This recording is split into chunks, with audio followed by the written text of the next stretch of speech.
Allah, il nous dit dans le Coran, si vous faites ça et vous faites ça, vous serez récompensé de paradis. Ça, c'est quand lui, il parle.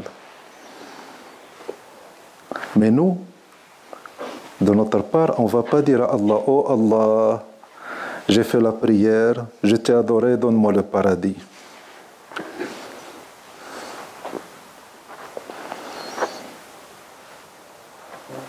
Allah, il dit, le dhikr d'Allah apaise les cœurs.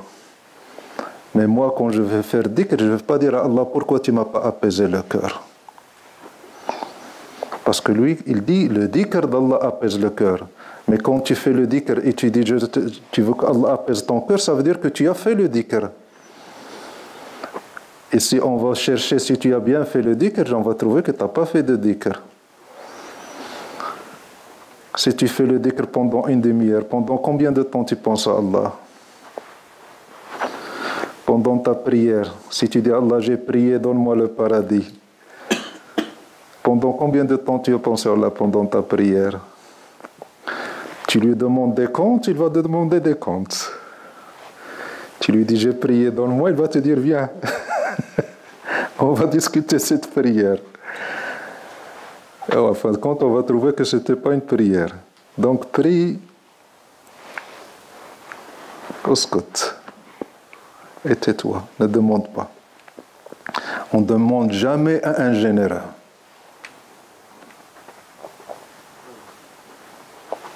Seul un ignorant demande à un généreux. On a besoin de dire à un généreux, donne-moi, alors qu'il voit notre état et notre besoin. On est devant Allah, il va lui demander, tiens, j'ai prié pour toi, donne-moi. On va marchander avec Allah. Notre prière, c'est une prière. Notre dhikr, c'est un dhikr. Notre prière, c'est un péché. Et notre dhikr, c'est un péché, c'est une distraction. Alors, que dire de notre distraction? On veut présenter une distraction et demander à Allah, donne-moi, j'ai prié pour toi, j'ai fait ça pour toi, donne-moi. Ça fait 3 mois que je fais le dhikr, je n'ai pas le cœur apaisé. Qui t'a dit que tu as fait le dhikr? Quelle prétention! Alors, avec Allah, tu ne demandes jamais. Lui, quand il dit ça, il le dit. Il dit, priez, faites le dhikr et je vais vous récompenser. C'est lui qui parle. Mais nous, quand on parle, on dit, oh Allah, pardonne-nous. Pas nos péchés, pardonne-nous nos prières et notre dhikr. Parce que pendant notre prière et notre dhikr, on était éloigné de toi. Pardonne-nous. Quelle est la première parole que tu dis quand tu finis la prière? Quand tu dis Assalamu alaykum, qu'est-ce que tu dis? Astaghfirullah al-azim. Tu demandes pardon. Pour quel péché tu viens de faire? Pour ta prière. Parce que tu estimes que cette prière n'est pas digne d'Allah. Donc tu demandes à Allah le pardon pour cette prière que tu viens de faire. Pas pour tes péchés. Parce que ta prière est un péché. Aucune adoration n'est digne d'Allah. Ne dis jamais j'ai fait une adoration digne d'Allah. Il n'y a rien de digne d'Allah. Parce qu'on n'a pas idée de ce que c'est qu'Allah. Tout ce qu'on fait est indigne. Et on doit demander pardon pour tout ce qu'on fait. Nos péchés et nos adorations. Alors, se ramener à un sac de péché et demander à qu'Allah apaise ton cœur, chôme.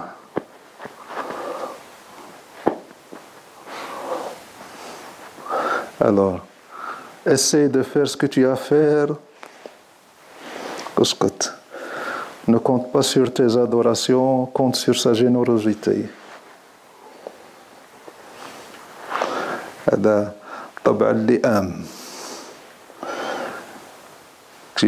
Quand quelqu'un, tu l'embauches pour un travail et qu'il le fait très mal et qu'il t'endommage ton chantier et qu'il vient demander à être payé, Estime-toi heureux que je t'ai pas amené les flics pour qu'ils te mettent en prison.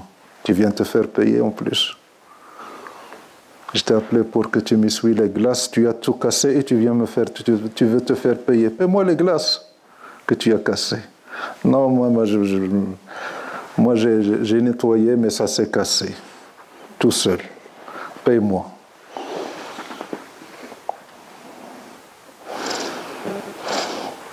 Alors, adorer Allah pour Allah. Jamais demander de contrepartie. S'il donne, c'est par sa générosité. Et s'il ne donne pas, c'est parce qu'il est juste. Et parmi les invocations qu'on dit, oh Allah, ne nous traite pas avec ta justice. Traite-nous avec ta miséricorde. Si Allah appliquait la justice avec les hommes, il détruirait tout le monde. Allah, montre-nous ta miséricorde et ne montre pas ta justice. Donc on ne cherche ni apaisement de cœur, on essaie de faire le dhikr. On fait le dhikr. Tu fais le dhikr, c'est Mohamed? Hein? C'est prétentieux.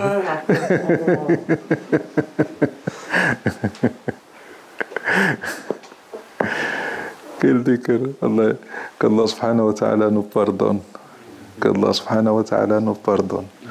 Quand on estime qu'on fait quelque chose pour Allah. Allah subhanahu wa ta'ala, dans beaucoup de versets, il dit Ya an-nasu ttaqu rabbakum alladhi khalaqakum. Adorez votre Seigneur qui vous a créé. La première des choses. Et qui vous a donné. Adorez votre Seigneur qui vous a créé. Qu'est-ce que ça veut dire vous a créé? Ça veut dire que vous lui appartenez. Vous ne vous appartenez pas, vous appartenez à Allah. Adorez votre Seigneur qui vous a créé et qui vous a donné et qui vous a élevé par sa grâce. Adorez-le. Paye-le parce qu'il t'a créé. Paye ce qu'il t'a donné. Après, demande des bénéfices. Tu es capable de lui rendre ce qu'il t'a donné? Tu es capable? Donc, oscoute. Ne demande rien à Allah. N'exige pas à Allah quelque chose, même s'il te l'a fait promis. S'il te l'a promis, c'est par sa miséricorde. Et c'est une impolitesse de demander à Allah quelque chose qu'il t'a promis. Si Allah t'a promis quelque chose et qu'il ne la donne pas, ça veut dire que tu as fait quelque chose qui a cassé la promesse. C'est pas parce que Allah n'a pas respecté sa promesse.